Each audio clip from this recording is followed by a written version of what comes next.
Ahead of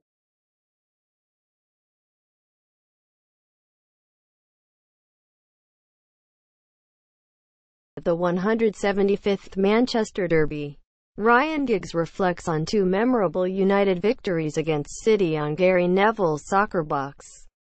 First and second in the Premier League go head-to-head live on NewsZone Super Sunday as United and City renew their age-old rivalry at Old Trafford. Man Utd vs Man City live on. To build up to Sunday's clash, Reds legends Giggs and Neville have cast their minds back to November 1993, when a second-half fightback saw United claim a famous 3-2 victory at Main Road. Attention then turns to United's dramatic 4-3 victory over City in September 2009.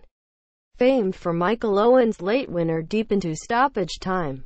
Get yourself warmed up for the Manchester Derby by reading Giggs and Neville's Derby Memories, and watch the complete series of Gary Neville's Soccer Box on demand. No better feeling. It's Manchester City v Manchester United in November 1993. Premier League holders United have just been knocked out of the Champions League by Galatasaray, and Ryan Giggs is placed on the bench for the trip to Main Road. Giggs: the ones at Main Road were a little bit different. You never felt comfortable. It was a derby, and given we were always by far the superior team, probably unlike now, you never felt comfortable. Neville: City in the early Premier League teams were not very good. Would you agree? Giggs: City were, compared to nowadays, just an average side. Neville: he's left you on the bench. I can't imagine you were happy about that. Giggs: I like to think I was rested, but I think the likelihood is I was dropped. Neville: did you like being a sub? Or could you adapt? Giggs: early on I didn't mind at all because I knew I could come on and be fresh and make things happen. It had a massive impact. This team was full of winners. Mark Hughes, Peter Schmeichel, Roy Keane, Steve Bruce. In Roy Keane, we were signing the best box-to-box midfielder. He would run beyond the forward, have a shot or get on the end of a chance, and then he would be sprinting back, tackling in front of your back four, for 90 minutes. We talk now about attacking midfielders and sitting midfielders. He could do both, no problem. Mark Hughes goes in hard on Niall Quinn, and is then taken out by two City players before a scuffle on the pitch.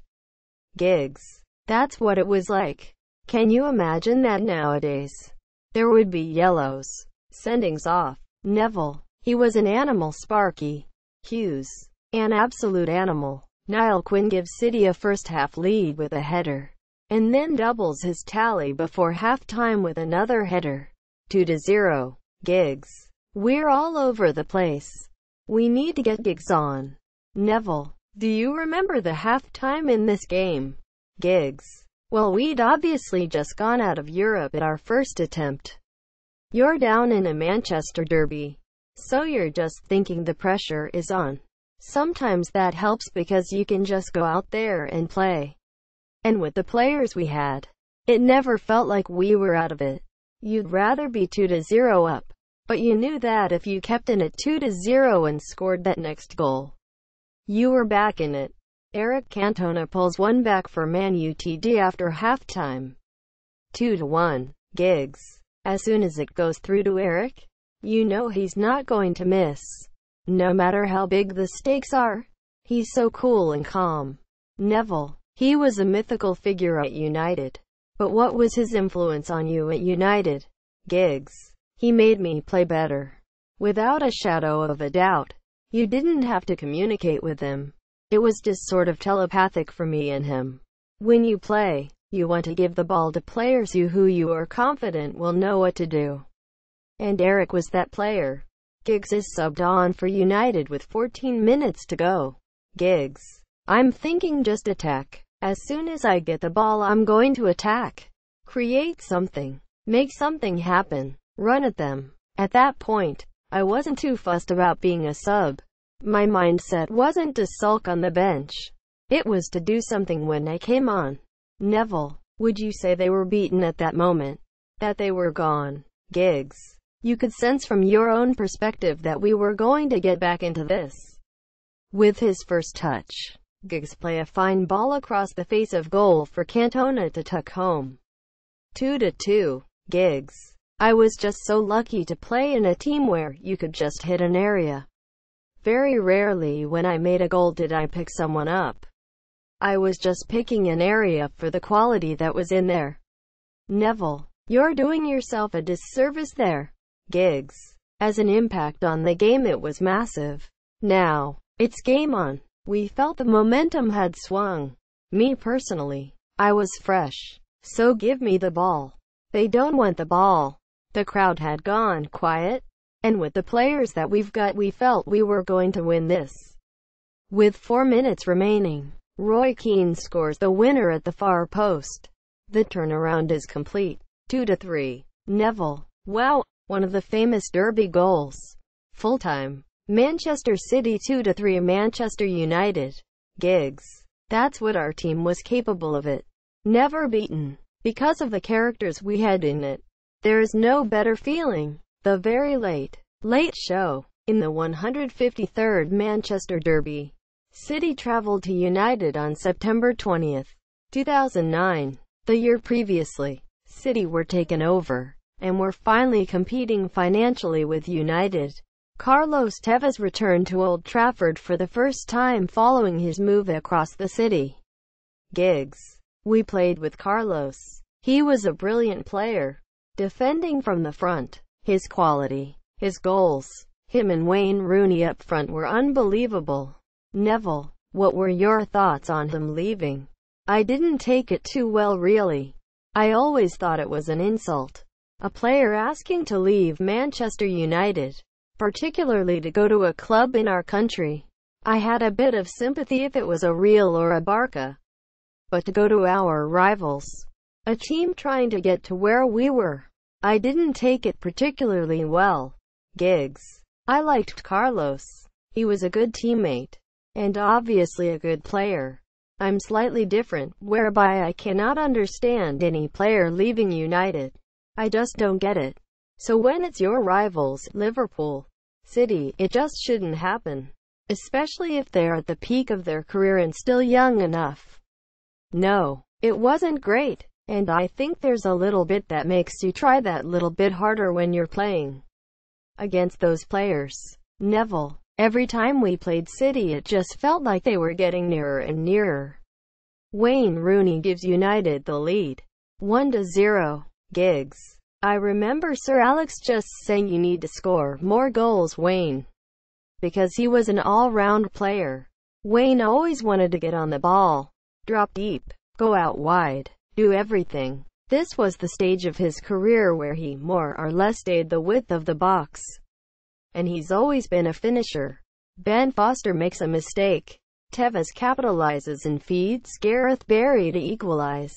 1-1. Giggs, that was a bit of a killer. Because at 1-0 you're looking for more. To go for the jugular. It was an open game. And Tevez hit the post shortly after. I think Patrice Evra closed him down enough. It was a weird friendship they had at United. Evra, Tevez and Ji-sung Park. Lefts. 3 of them would just stay around after training and play one touch. I don't know what language they were speaking. I mean Pat can speak about 10. Darren Fletcher's second half header from Giggs' cross gives United the lead again. 2-1. Giggs. Shay Given was what we call a goal line goalkeeper. He was a brilliant shot stopper but very rarely came out for crosses. So I could gamble a little bit more. If I was against Cech, or Courtois let's say, I would have to concentrate a lot more on my crosses. Actually, with Shay Given you could gamble more because you knew more often than not he wouldn't come out. Craig Bellamy scores a stunning equalizer for City. 2-2. Neville, that is some strike. You played with him. Tell us about him. Giggs, he was a fantastic player. He was unstoppable. So quick, direct and had that quality at the end of it. Neville, when teams score 2 goals at Old Trafford you know you're in a game. You know something is not quite right here. This game seemed like I was getting loads and loads of the ball. Fletcher does it again. Heading home, Giggs left wing free kick with 10 minutes to go. 3-2. Giggs. You're thinking game over. They've gone. And then this happens. Rio Ferdinand gives the ball away in a dangerous area, and Bellamy squeezes the ball inside the near post in the 90th minute. 3-3. Neville. It was a strange goal. I remember being on the bench and thinking, how has that gone in? Giggs. For me. At this point, you're thinking we're always going to get one more chance. And if it falls to you, your concentration has got to be right. We always get one more chance. Neville. And it drops to you. Deep into stoppage time. The ball drops for Giggs outside the area. He plays a pinpoint pass into the box for sub Michael Owen, who stabs it past Given. Jubilation in the stands. 4-3. Giggs. It's a brilliant finish. He's still got loads to do. His first touch is brilliant. You get players who you don't realize just how good they are until you see them train every day.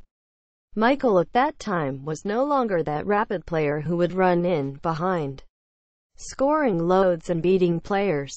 He'd become this intelligent player who rarely lost the ball. I always noticed that. He knew his qualities, what he was good at. Neville. What are you thinking when that ball was coming to you? Giggs. It was like slow motion. I remember thinking I really had to ping it in to Owen's feet to beat the defenders. I always knew we'd get that one more chance. So when we did, it was about composure, calming yourself, and I didn't always have that early on in my career. With experience, it comes more often than not. You hear players say all the time, you score 3, we score 4. That was how we played. Neville. One of the best at Old Trafford. Giggs. One of the best atmospheres I've been involved in at Old Trafford. Watch Man Utd v Man City live on Nissan Super Sunday from 4:15 p.m. on Sky Sports Premier League.